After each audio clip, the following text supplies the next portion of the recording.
Yes, football is back again. The EPL is back after the Carabao Cup match is played between Arsenal and Chelsea, Man City and Newcastle. Well, in today's edition, we're going to be talking about stuff that are happening in the Premier League because these guys are the ones on the front foot. We thought United were out, but somehow they have a resurgence with the introduction of Michael Carrick as the new coach of United. For an slot, he seems to be backpedaling and trying to find his level again. And for Liam Rosenu, don't take it away from him. He has done a fantastic job with Chelsea. Haven't been in the team for like 3 weeks. You could see changes in the Chelsea side. This is another fantastic edition of Offside brought to you by Arsenal Fans League globally. Today, my teammates are here. They are super charged for this. I have Nicky, the one that always say the Blues never lose, but they lost against Arsenal. Never lose. And the man that I always tell you that I love him for one thing, he's always honest. On this show, he said, I wish Ruben Amorim should be sacked. And indeed, he got sacked. And the man that said they're going to win the quadruple this season again, Ahmed, he's there. He's beginning to change. Anyways, guys, you guys are welcome. So let's have this start. What's your take? Let's just do a round of how did you feel when Arsenal defeated you guys at the minute? Both home and away. No, for me, I felt bad because the dominance of Arsenal over us of late is becoming unbecoming. And I feel very bad. At least this was a moment wherein I knew if we should have overcome Arsenal, it will really hurt them because this is a title we are going in for. This is not just the league or at this crucial point, especially during the Mutanda in the Emirates, will really hurt you. And not just hurt you as a team, but even the confidence of the players also will be put to test at that moment. So I really felt bad, but not the best. The game for me was boring. So not that competitive. No, I think if you ask me, it wasn't boring as compared to that of second one was boring. Man City just had a stroll in the park, just started scoring and the game was ended. It was so tactical and also competitive. No, your game was boring. Our game was boring. Yes, they had like an. They dominated the game. But that's what I'm saying. No, it was dominated. It was not boring. Game can be exciting in spite of our own was really boring. Our own was really boring because Arsenal also was looking at that. Hey, let's Chelsea do not score first. And Chelsea also, the CR set up. Let us not concede. Anyway, we learned our lessons from the defeat we received from Manchester United. Manchester United on the roaring side. You guys said you want to win the Premier League now because that's what we heard. You said the Premier League is within their reach. There's just 12 points. I don't know how that's going. Maybe they're going to have a remontada. So what do you have to say?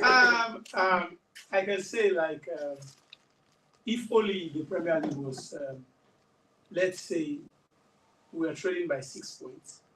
I could have that confidence that along the way Arsenal will slip down. But now it's a little bit clear that it's almost clear that Arsenal might just end up winning the Premier League this season.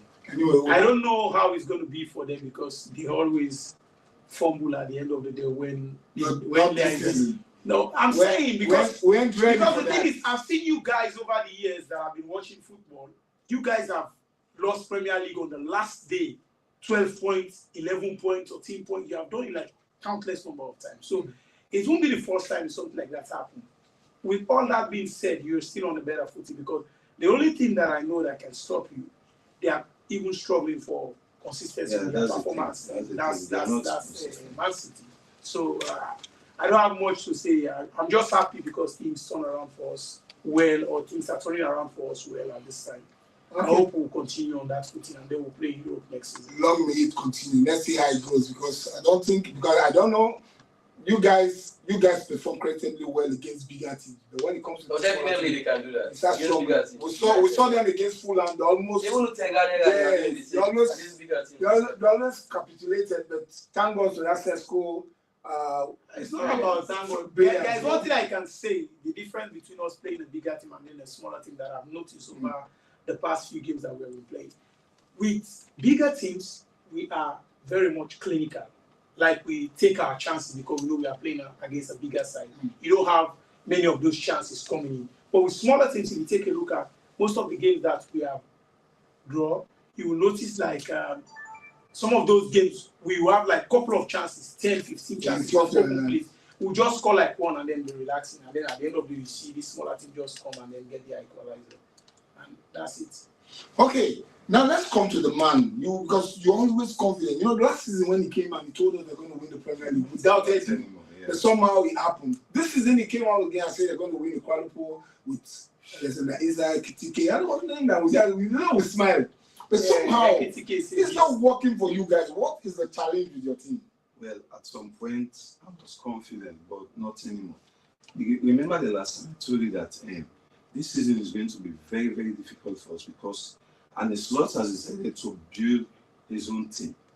Now he has built his own team, but it's not happening because he was last season he used Johnny Club's formation and we did great. Now he's trying to play something that I see that is a boring football. These days I don't even enjoy watching Liverpool. I know you like that. Don't enjoy watching. Don't enjoy. The guy is been on it. No, we have to enjoy watching Liverpool. I don't know that. It's like you actually celebrated Premier. Anyways, let's get to the matter. No, you have been suffering, honestly. I'm being honest. That's what I call suffering and smiling. Yes, you have to enjoy. What do you guys be enjoying? You take a look at Ken. Ken has not been enjoying for a He was the man I told that getting Isak into that team would have to affect. Yes, I told him It's not. It could be. We've seen players going into teams. It's going every. No. My own problem was. My own problem was you have Ugo and Kitty. Why don't you just put your trust in? You have Gakpo, you have Salah. Yes, just to get start. You could have just gone. You can just take one of those players. They can be very, very. I'm not saying Isak is not a good player. He's a very He's good a good player. player. But my for problem him with him is the right injury. now, the injury, the controversy, injury record is so less. Yeah, it's true because we got Ekitike. What I was expecting that use the money in other areas and find. You missed out on one of the best defenders for Man City. Maguire. But this guy that they got, Jeremy Jacket is like Guy is good, but he's not world class. It's not Jacket. It's very good, but we have not seen him in Van Dijk was never world class when they bought him. Is another. I put him in the same class with this your defender. This is your young defender. What's his name?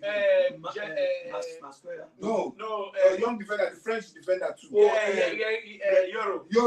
So they're on the same level. Euro has been struggling. Anyways, Jacket is for the future. Okay, let's hope so. Let's get to the matter of somebody the day. now you're looking for. Yeah, boy, that's it. Long time, I understand. We have Gravenberch. Gravenberch is even better than most of the defenders. Okay, thank you. That's absolutely. Just be suffering for now because we too have felt the pants. United have felt their own. So let's see. Anyway, let's get to the matter of the day. The weekend is going to be an explosive one. It's going to be an early kickoff match for United against Tottenham. How is it going to play out? Because Tottenham is struggling. Thomas Frank is under huge pressure. And how is he going to perform? And United are on the uprising. So here we're going to talk about, let's just look at that, the pros and cons, what is going to happen in that match. It's going to be an early kickoff. Early kickoff is something that I've never liked. I don't like it for any reason. That means it sends the momentum for the week. And once you don't get it right, it sets a very bad tone. So now, the man that is on the uprising is the man we're going to be calling here. Guy, how do you think Michael Carrick and his guys, the same guy that we saw that they rule out, on this show we said Maguire is a good player and he should not have a bench. But today we've seen that Maguire has returned back. Ruben Amorim came and just put him aside. He's one of the best defenders in the history of United after the likes of Vidic and Ferdinand. He has really, yes. You agree with that? Yes, you agree with me. From after Ferdinand, Vidic, I don't see any other defender that has done creditably well for you guys. No, I don't see. I wouldn't say best. I would say he has been performing. He has been okay. Okay. Yeah, like no, but more or less like above average. But that is what I meant. That these guys were better than you can't come. You can't because if you take for instance, even when we had Smalling and these other guys, we had a better start in our defense compared to Maguire playing there. Okay, and that's the truth. Let's go into this game against Tottenham, a struggling side. right there at White Hart Lane. Is that White Hart Lane? No, it's in at Old Trafford. No. So how do you think you guys are going to approach this game? Because looking at the way Thomas Frank is, I don't think we want to lose any match because he knows his job will be on the line. Well, I think for me, firstly, what I was hoping for is for them to have a win over City because they will be more overconfident going into that game, thinking like they are going to trash us. Of late, we have been struggling against them, that's for sure. So I think we are going to approach the game cautiously, but on the same footing, I think it's going to be something that we are going to take really seriously because we want to get the winning streak under our belts going forward because that's the only way we can secure our European position. And not to forget that they were the ones that actually prevent us from playing in Europe this season. So it's going to be like a vengeance match. Yeah, vengeance match. And we really, for us, we think like we really want to trash them in such a way that it will be like the older days. When Tottenham will come to Old Trafford, they will always struggle to even get a goal. Talk less of a point. So it's going to be really sorry. But at the same time also, I'm really scared because for a team that is struggling against a bigger side that is trying to find their... No, you guys are fine. You are not trying to find form. You found form. No, 3 games I wouldn't say found form. What I want is I want a little bit of... Better than us? I want a little bit of... Robbie thought he told you. I want a little bit of consistency with my team. Like, let's say we go 5-6 games winning like comfortably, or if not comfortably, but winning in a way that you know like the team is exciting, they are playing good football and everything. But I always, like you said, all the time it happens. Smaller teams that are struggling or bigger teams that are struggling always tend to create an upset. Okay, Mickey, from your point of view, what do you think will transpire in that match? How do you think United should approach the match, or Spurs? Because Spurs are the ones that are on the edge. The coach is having his back right on the line and people are clamoring that, look, you need to go. So how do you think that both teams should approach the match? I think I see United to have the advantage going into that game. One, the form, and I see the willingness of the players also to play, especially for Michael Carrick. But however, coming to Tottenham, their coach is very tactical. I don't think he's going to that game to play all out. He's got his tactics. And if United fall into his trap, they're going to suffer. Definitely. We saw the first leg between the two. They almost won the game. But Tottenham are whenever you catch them on the break, it's left with you, whether to score or not to score. And United always create chances. Even when they are bad in games, they always create chances. Clear scoring opportunities. And I was almost very, very, very annoyed at that game because I was against United the first leg. And just minutes, seconds, and United come back with two red cards. Or was it one? One red card. With one red card, they come back. So you see, Tottenham, whenever they are under pressure, they will falter. And United and Thomas Frank, they always play on tactics. If Michael Carrick misses it, he's going to take advantage of it, regardless of their form. They always know how they can squeeze in these little opportunities and it's a goal. Just the way they did against Man City. Yes, of course. Anyway, got it. Okay. Ami, looking at the game, the way these two teams set up, where do you think the battle is going to be won and lost on the day? Because an early kickoff match. United midfield is very strong. I don't want them to win, but they are going to win. But you think with the presence of Gallagher now in that midfield that Bissouma is back, do you think Bissouma is one of the most? I don't want to use the word inconsistent players. Yeah, you see, one thing about Bissouma, like he don't think before he acts. Sometimes most of the errors that he has been doing, I've been watching that guy for a very long time. He's not smart, and if you are playing in that position, you have to be very, very smart. So the midfield is where the game is. United. I just feel like whoever takes the chance. No, I don't want United to win, but I think they're going to win. Because now, if you look at the team, everyone is fighting. Everyone is fighting. And that's the mentality of a team that will push a team forward. Okay, it promises to be an interesting one. At the end of the day, with the way we are talking, I appear as if goals are going to be the order of the day. Yeah. So let's go to a position where we're going to be talking about you guys and Wolves. and that's the key one for the weekend, you know. So, scoreline prediction. Let me start from you for the match, early kickoff match. I know it's your game, just hold on. I see United edge maybe 2-1, 2 goals to 1. And you, Ahmed? 2-0. And in late drama also. 2-0 United. Okay.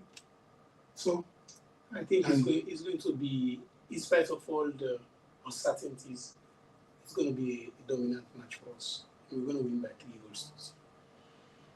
Looking at my crystal ball, this game is going to be a draw.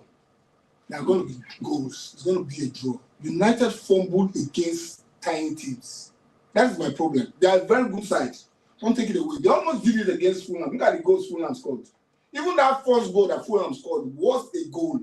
I don't know why they ruled it offside. It's the same thing that happened between Newcastle and we have like 2 penalties. And City. When they went to go and mark Haaland's boot. So it is what it is. Yeah, but United we had like 2 they penalties. make committal errors. We had 2 penalties that wasn't awarded. I can give you instance. One from Wemo, that number 50. I don't know what his name was. It's Cuenca or something. Cuenca. Yes, he made a tackle on when Wemo fall down and then he decided to get up again and move forward. And then he did the same thing against Matas Cunha at the edge when he was coming in. That's the PGMO. That's what we're always talking about, the PGMO. It's not about Arsenal. It's not about having parity in football. It has to be parity. What is good for the goose should be good for the gander. Yeah. So, but it's unfortunate. It is what it is. That's why when people were, what's the name, the coach of Morocco in the AFCON was saying what happened that day is a shame to Africa. I said, what are you talking about? It's something that happened globally. So the guys, the guys on black should be handled correctly so that we stop those malady. Anyways, I say it's going to be a draw. I don't know whether it's 2-2 draw, but I see a draw. There are going to be avalanche of goals in that match. You said 2-1, you said 2-0, you said 3-0. Good. So let's come to the guy. Liam Riseno, handsome guy, cute guy. Professor. And the guy knows how to talk. I call him Ruben Amorim 2.0. He's been granted interviews anyhow. He's above. So we believe that in not distant time, with the heat of this Premier League, he's going to pull his glasses and put it. Because we saw him he did it against Arsenal. The glasses was off. I think something went wrong. Glasses went off. And he liked writing. So you see the guy like book. So he will forget those things. This is the Premier League. Let's come into this thing. Wolves is not a side that is so solid. But Andrew Keats is a guy that is also pushing his guys. The problem I have with Wolves is the way they defend. They're not a good side when it comes to defending. They are very... I think that guy, I don't know if he has gone there. Is he Ampadu? Has he gone to... I don't know if he has gone to... I think one of these... Amadou, yes. Don't know if one of these Bundesliga side. The guy is one of the worst defenders I've ever seen in football. But anyways, I think it's going to be. He's like a genius for errors. I like that. That's the right word. He's a genius for errors. He's not worse. Genius for errors. I like that. So going into that game, I feel it's going to be a stroll in the park with the way you guys are playing. Basically, I'm looking at you guys having an edge over them. So let's hear from you what you think about your team playing against Wolves. I think first and foremost, going back with regards the results in the midweek, I think it will be an opportunity to bounce back and get the trust of the fans because there are a lot of debates. And even his tactics was questioned by the media, and he said he knows, he understands where all of this is coming. I didn't got it right, and the team qualified. These questions will not be coming up. So he responded to that clearly. So and I feel that's the main and I feel that was the main thing. He had his own game plan over and over again. But the thing is, I see mostly he also tries to experiment. Like say, okay, let's see how the first half goes, and second half we come and do something. I think that approach needs to change. That going with your best, you can put in your best, and things does not go out well. But just going with your game plan. Try to dominate. But one thing I like about him is always positive, regardless of the results. And the other thing is, he also talks about the management and the club and the players in a positive way. I think that's why we've seen the response. It's not that it's just so magical or what, but because of these traits or these languages he's been using of late. No, I think when it comes to that, I think basically he's just playing according to the script. Strasbourg is co-owned by the owners of Chelsea. Yes. So he understood the script from day one. Yes. Enzo Maresca accepted from day one, but he didn't have a resume. Now coming to Chelsea, gave him the resume. You can go to any place and say, this is my resume. And at a point he said, look, I can't work with this script you gave me. I need to call the shots. So this guy is also a young coach. Coaching Chelsea from Strasbourg gives him a resume. He go tire now. Yeah. Not so they say when Adam told Pikin, they had begin pain, I will drop him. So now he's saying positive things. A time will come when you get tired. Thomas Tuchel spoke positive things about Chelsea. Where is he today? He got out of the place. Enzo Maresca did the same thing. About the positivity also, he's also aware that Chelsea needs winning. He always says that. He says, no matter how positive or whatever I do, I have to relate it to results. Anyways, the only thing so if he's not getting the results, he knows. The only thing I've seen about him so far that gives me is his ability to change, to make changes. He reads the game. So, your take, Danny? What I want to say is, Liam Rosinho for me is a young coach. He's good. And I've seen the way he likes his player to play. I think he's on the right path at the moment. I don't know if he's going to make some crazy calls along the way, but now he's moving in the right direction. Let's see how things carry him, but he did a very good job at Strasbourg. I just hope he can replicate the same thing at Chelsea going forward. And if that happens, it's going to be a huge problem for the entire Premier League teams because Chelsea has a gem of young players. Yes. You just need to find the right rhythm for them to be able to jive exactly how a team needs to play. And then at the end of the day, they'll become formidable and almost unstoppable. I like that. And the good thing I also observed about Liam Rosinho is his ability to call those guys that were sent to the bomb squad back to the team, aside from Sterling. The likes of Mamadou Sarr is back. And we saw, is it Disasi coming back into the team? It's gone on loan to West Ham. So these are the things that even Badiashile is back into them. So these are the things he has done that gives me the confidence that he can do well. But I have issues with his petulant attitude in the press. He's talking too much. And he's giving too much away. So, I think that's yes. What's the take? Well, I never thought it was this good, but so far he has impressed me. But they are playing against a team that is fighting for relegation.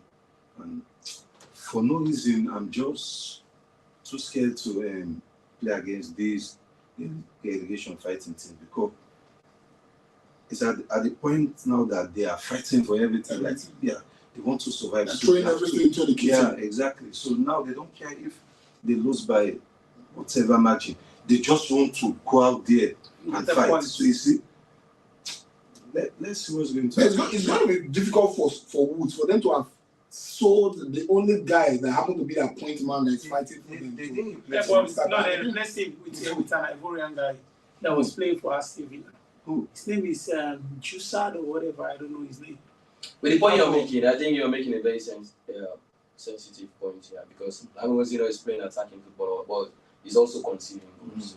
And if a team is fighting for their life and they happen to get one goal before you, they can go the whole game defending or sitting deep just to see that one goal. But he's also good at breaking down a low block team. That was very difficult under Maresca, for him to break down low block team. Whenever they sit deep, just go around, just passing, the ball passing.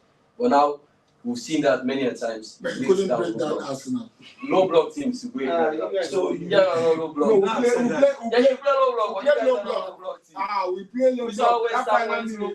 That's why they started. No, that's why they started playing shot from every angle, flying the bullet. Anyway, let's come to the scoreline prediction. What's your take in predicting? It's always going to be Chelsea 2-0. You, Ahmed? I think 2-1.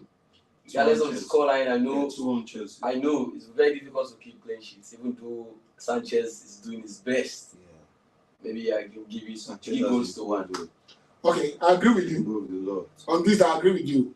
It's going to be 3 goals to 1 because I don't see the defense of who's holding that marauding attack from João Pedro. I'm sure that Palmer is going to play. Yes. And some free kick goals. You're going to see some fantastic free kick goals in that match. Anyways, let's come to the big one. Man City against Liverpool at Anfield. These were two teams that went neck to neck, chasing each other in the last couple of years. And eventually, Liverpool got it right. But now, and it's glad to have an opportunity of playing against, let's say, a struggling Man City side. But this match promises to be explosive. It is a match that there's so much in the heart of every Arsenal fan globally. Because in as much as Arsenal is playing, City wants us to lose. Definitely. But this is the game where I'll be rooting for the Reds.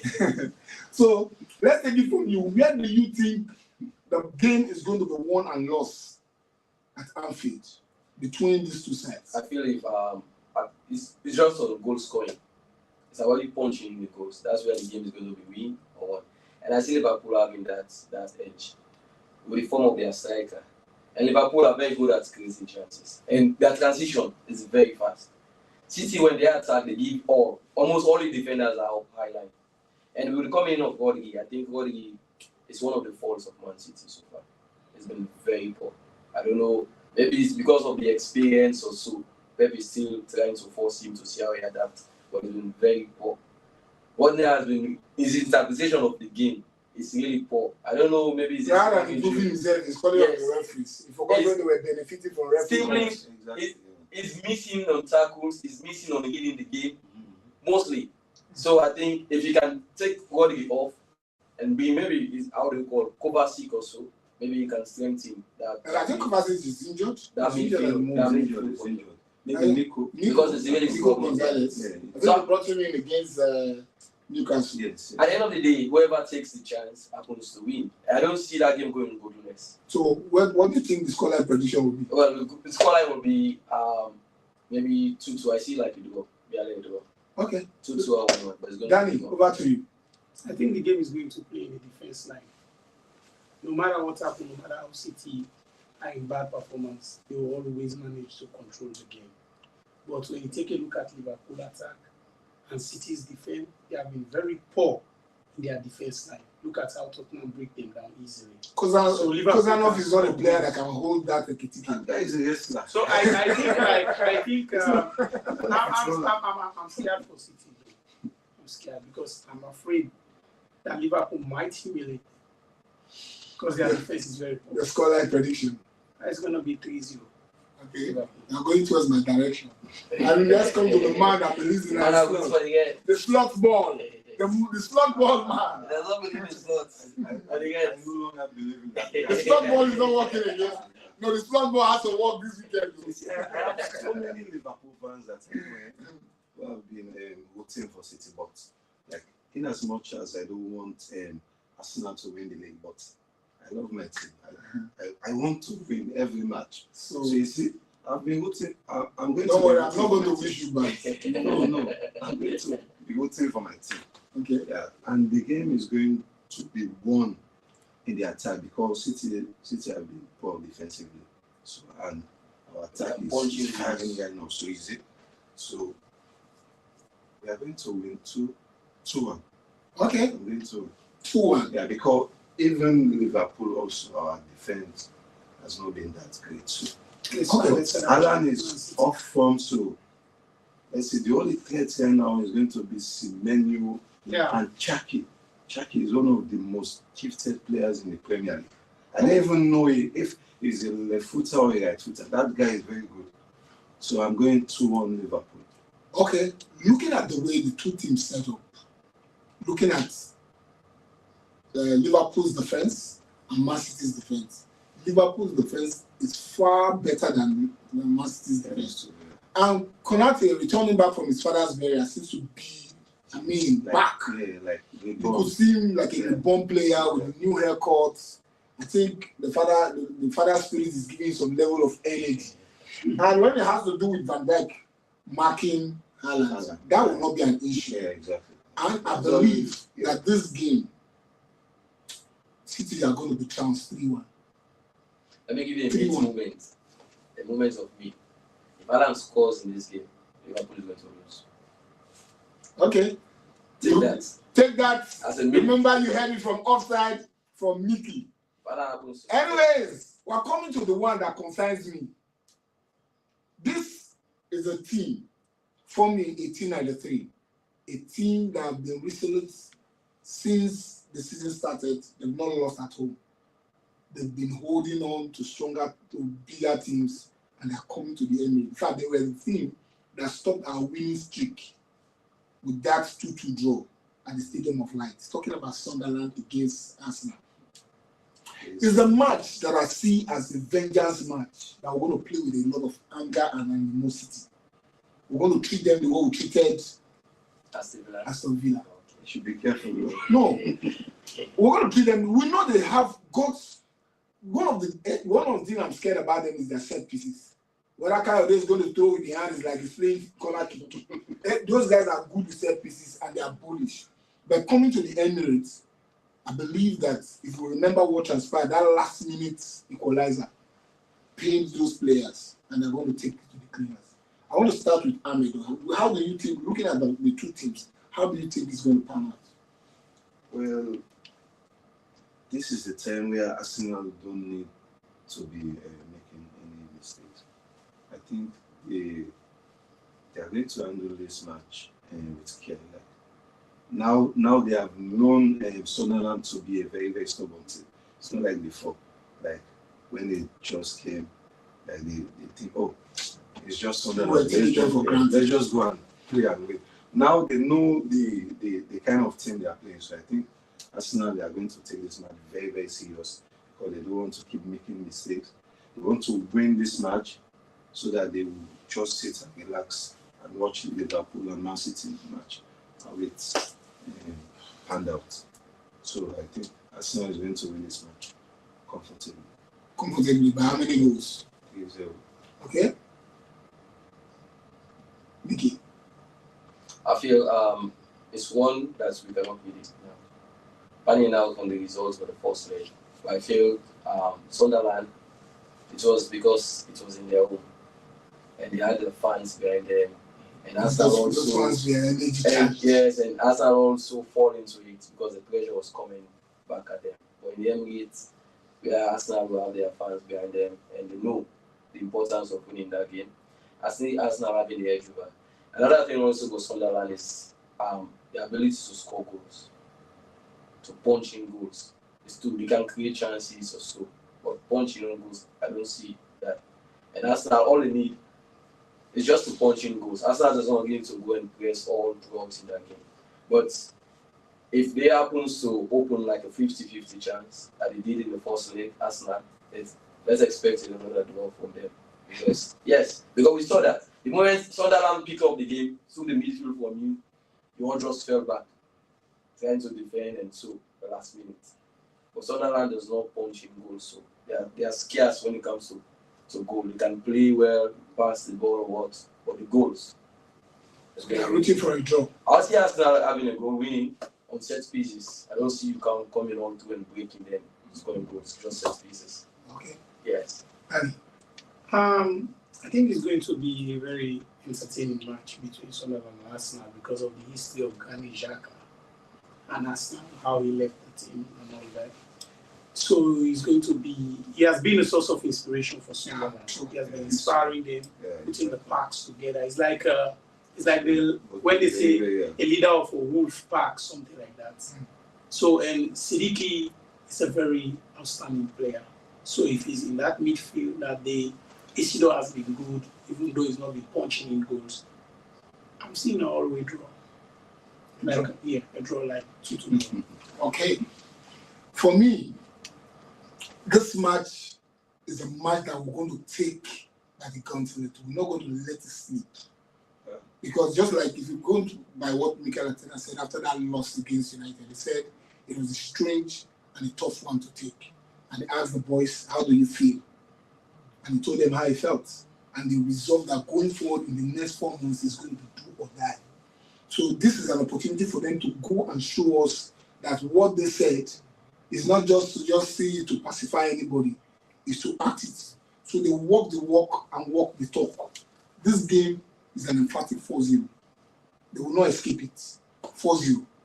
Anyway, guys, this is how it's been on this edition of our live on Offside. You see, my guys, some of them they have bad belly for us. So as they are here, I'm the only one. They don't even want to say. You be calling God for United. When we are calling God for United, anyways, it is what it is. United. Beautiful weekend. Anyways, have a beautiful weekend. This is how it's been on this edition of Offside. From me to you, it is Common State time.